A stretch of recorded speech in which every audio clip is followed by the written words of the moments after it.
시시각각 변화하는 해안가의 날씨, 무인기와 간이 발사체를 활용하면 정확하게 예측할 수 있을까요?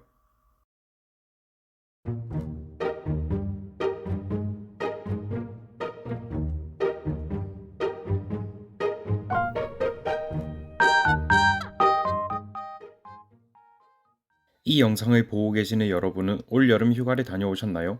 매년 여름 휴가철이 다가오면 사람들은 시원한 장소를 찾아 휴가를 떠납니다.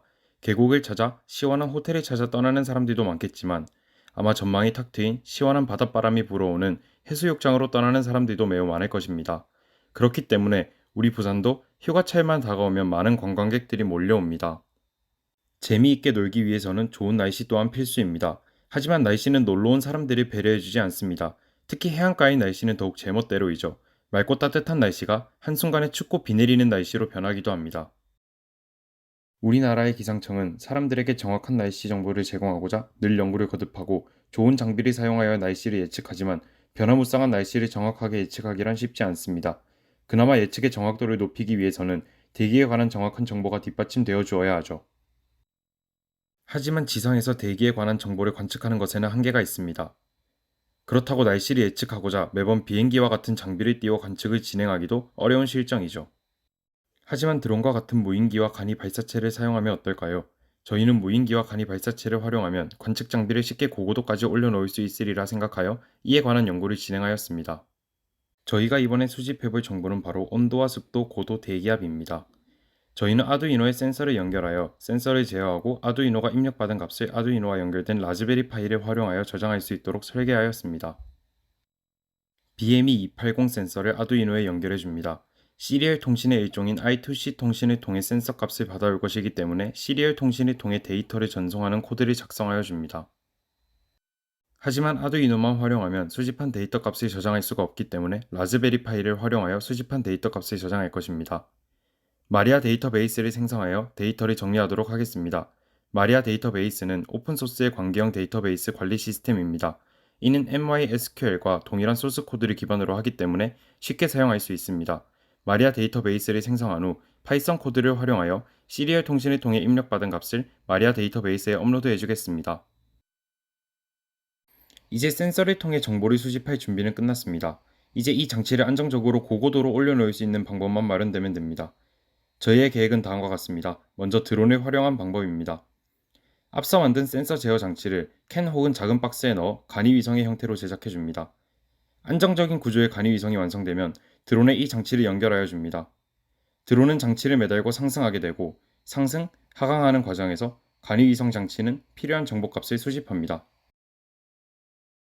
두 번째는 간이 발사체를 활용한 방법입니다. 드론만을 활용하면 상승할 수 있는 고도에 제한이 있고 해안가에서 활용하기에는 드론은 바람의 영향을 너무 많이 받습니다.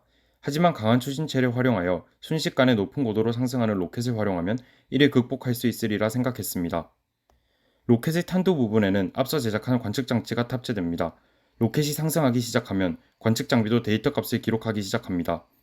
두 단으로 이루어진 추진체가 모두 소모되고 나면 낙하산이 분사되고 내부에 장착되어 있던 관측 장비는 낙하산을 펴고 로켓과 따로 하강하며 고도별 대기 정보를 수집합니다. 우선 첫 번째 실험을 진행할 때 저희는 DJI-4의 팬텀3 어드밴스드를 활용하여 연구를 진행하였습니다. 해발 고도가 약 100m인 지역에서 드론의 관측 장비를 연결한 후 지상으로부터 60m 상공까지 상승시켰다가 다시 하강시켰습니다. 관측 후 저희는 이렇게 센서 값이 저장되어 있는 txt 파일을 얻을 수 있었습니다. 데이터 값은 앞에서부터 순서대로 온도, 습도, 대기압, 고도에 관한 자료입니다. 드론에 기록된 고도 변화와 비교하였을 때 오차가 거의 없는 것을 확인할 수 있었습니다. 하지만 txt 파일의 형태는 활용하기 어렵기 때문에 이 파일을 바탕으로 그래프를 그리는 프로그램을 제작해 주었습니다. 그 결과 다음과 같은 그래프를 도출할 수 있었습니다. 낮은 고도에서 이상한 데이터가 나타나는 것은 드론이 착륙한 상태로 시간이 흐르며 생긴 오차로 무시해도 되는 값입니다. 하지만 저희가 예상했던 대로 드론만 활용하기에는 비행 가능 시간이나 고도 등에서 여러 가지 한계점들이 발생했습니다. 그래서 저희는 두 번째로 계획했던 간이 발사체를 제작하였습니다. 에스테스사의 고체 연료 엔진을 사용하였고 본체는 3D 프린팅하였습니다. 탄두에는 두 개의 카메라와 센서, 제어보드 2개, 전원이 탑재 가능하도록 설계하였습니다. 로켓은 성공적으로 완성하였으나 고고도로 발사하기 위해서는 항공청의 허가가 필요했는데 이 과정에서 많은 시간이 소요되어 시간 내에 실험을 수행하지는 못했습니다. 비록 로켓 발사 실험을 실제로 진행해보지는 못했지만 드론과 관측 장비를 활용한 실험은 성공적이었기에 해안가의 몇몇 장소에 저희가 설계한 장비를 설치하여 대기 관측을 진행함으로써 효율적으로 대기 정보를 수집할 수 있으리라 생각됩니다. 날씨 예측의 정확도는 꾸준히 발전해왔고 앞으로도 계속해서 발전해 나갈 것입니다.